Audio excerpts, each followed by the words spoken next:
कि जब जब संशोधन हुआ तो क्या वो संविधान का अपमान हुआ? बीजेपी के जो एमपी कह रहे थे उनको कॉन्स्टिट्यूशन पढ़ना आता ही नहीं है। आपने कितनी छोटी बात कर दी। और अगर आप जो रिजर्वेशन देते हैं तो आपके पास क्वांटिफाइबल डेटा होना चाहिए।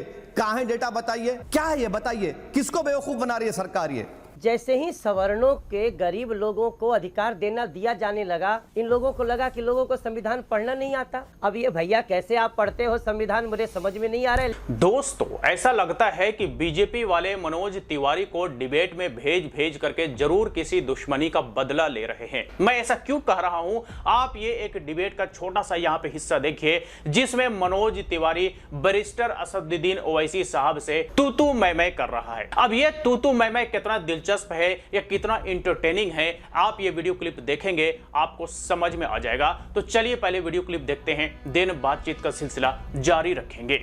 9 जजेस का बेंच इंदिरा साहनी ने एक साफ तौर पर कह दिया कि इकोनॉमिक ग्राउंड पर रिजर्वेशन नहीं मिल सकता। तो ये सरकार अंबेडकर की तौहीन, इंसल्ट कर रही है, संविधान की तौहीन की है और इकोनॉमिक ग्राउंड्स पर रिजर्वेशन नहीं मिल सकता। अच्छा आप ये बताइए कि इकोनॉमिक ग्राउंड्स पर मिलेगा तो आपका डेटा है? देखिए, मुझे एक बात समझ में नहीं आती है अंजना जी। अच्छा, कि जब जब संशोधन हुआ तो क्या वो संविधान का अपमान हुआ? संविधान में संशोधन ये 124वां संशोधन था, न कि ये पहला संशोधन था। तो अगर कोई कहता है कि ये संविधान का अपमान हुआ तो मैं समझता हूँ 123 बार और हो चुका है, ऐसा वो कहना चाहता है। दूसरी बात, जो लोग ये कह रहे हैं कि इसकी टाइमिंग क्या है, अरे टाइमिंग तो और लोगों के पास भी है। हमने 4.5 पौने 5 वर्षों में लगभग 1000 ऐसे कानून बनाए हैं जो इस देश के लोगों के लिए है।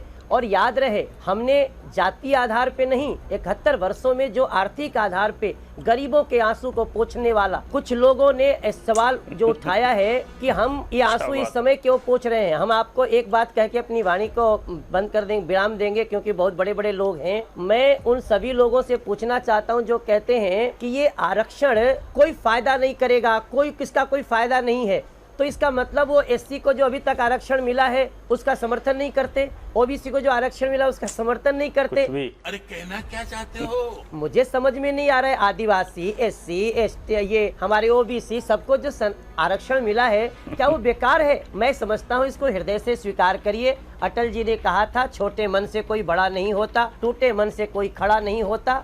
इस देश की इस खुशी को स्वीकार करें। और मैं सबको धन्यवाद देना चाहता हूं जिसने विरोध में भी बोली।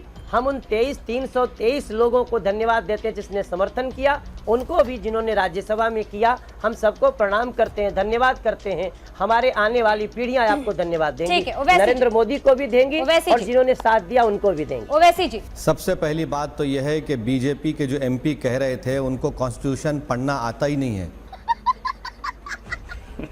रिजर्वेशन क्यों मिलता है? सोशल बैकवर्डनेस के ऊपर।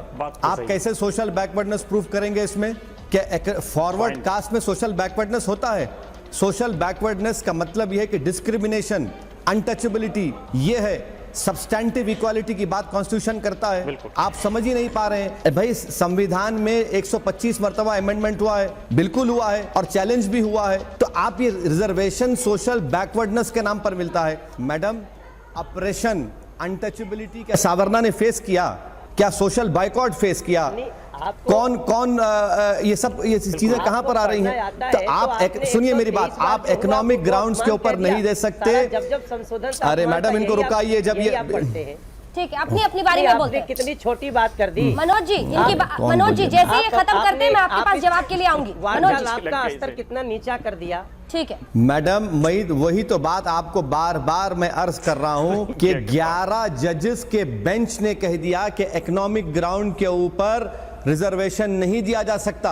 11 जजेस ने। आप बताइए, वो सुप्रीम कोर्ट का 11 जजेस का जजमेंट लॉ है और ये सरकार उस लॉ का वायलेशन कर रही है। और अगर आप जो रिजर्वेशन देते हैं तो आपके पास क्वांटिफाइबल डेटा होना चाहिए। कहां है डेटा? बताइए।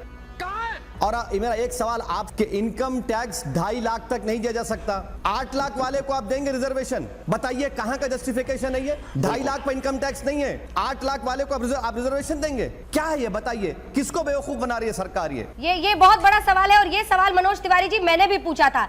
पहले तो अंजना जी, मैं अपने साथी जो संसद में मेरे साथी हैं, उन्होंने जिस प्रकार से वार्तालाप का स्तर छोटा किया ना, जली ना, तेरी भी जली ना। ये तो बड़ी खैर उसको छोड़ दीजिए। अभी इन्होंने जो भी इन्होंने बात कही, जैसे ही सवर्णों के गरीब लोगों को अधिकार दिया जाने लगा, इन लोगों को लगा कि लोगों को संविधान पढ़ना नहीं आता। ये संसद में बैठते हैं और इनको लगता है कि कोई कानून बनाने वाला जो संसद सर्वोच्च है उससे बड़े किसी जज की बात कर देंगे, किसी 11 जज की बात कर देंगे। इनको पता होना चाहिए कि संसद में बनाया हुआ कानून सर्वोच्च होता है और वो बनाने का अधिकार हम संसद में बैठे हुए लोगों का है। अब ये भैया कैसे आप पढ़ते हो संविधान, मुझे समझ में नहीं आ रहा है। लेकिन याद रहे 2006 में कमीशन बना था, 2010 में उसका रिपोर्ट आया था कि सवर्ण गरीबों को भी, जिसमें मुसलमान भाई लोग भी हैं। आप तो कहते हैं आप मुस्लिम भाई लोगों के बड़े समर्थक हैं। इस बार जब पहली बार मुस्लिम सवर्णों को भी, उनको भी 8 लाख तक के लोगों को दिया जा रहा है, आपको क्यों बुरा लग रहा है?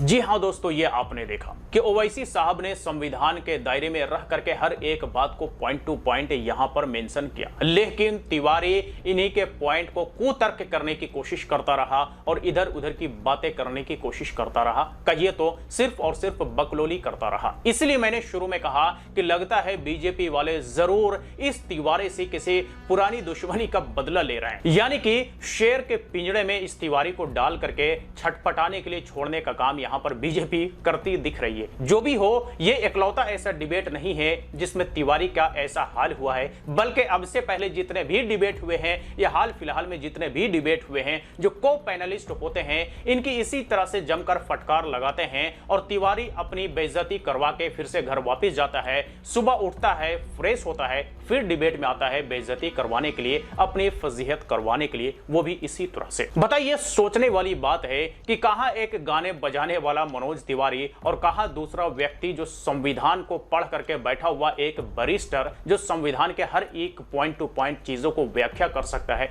उसके सामने ये सिर्फ और सिर्फ बकैती करता दिख रहा है। तो ये तो होना ही होना है, जब जब ये डिबेट में आएगा तो इसी तरह से अपनी मुंह की खा करके जाएगा, क्योंकि इसके पास कोई तरीके का जवाब होता नहीं। जाहिर सी बात है कि संविधान के विद्वानों के सामने ऐसे गाने बजाने वाले लोगों के पास कोई जवाब तो होगा ही नहीं, और नहीं होगा तो इसी तरह से सिर्फ और सिर्फ बकलोली करेंगे और अपनी फजीहत करवा के वापिस चले जाएंगे। तो चलिए, आज तक लेते नहीं, आप मनोज तिवारी उर्फ रिंकिया के पापा के बारे में क्या कहना चाहेंगे कमेंट बॉक्स में लिख करके जरूर बताएं। फिर मुलाकात होती है किसी नए वीडियो के साथ, तब तक के लिए बाय बाय। मेरा ये चैनल सब्सक्राइब करें और मेरे हर अपडेट आपको मिले, इसके लिए बेल आइकन जरूर दबाइएगा।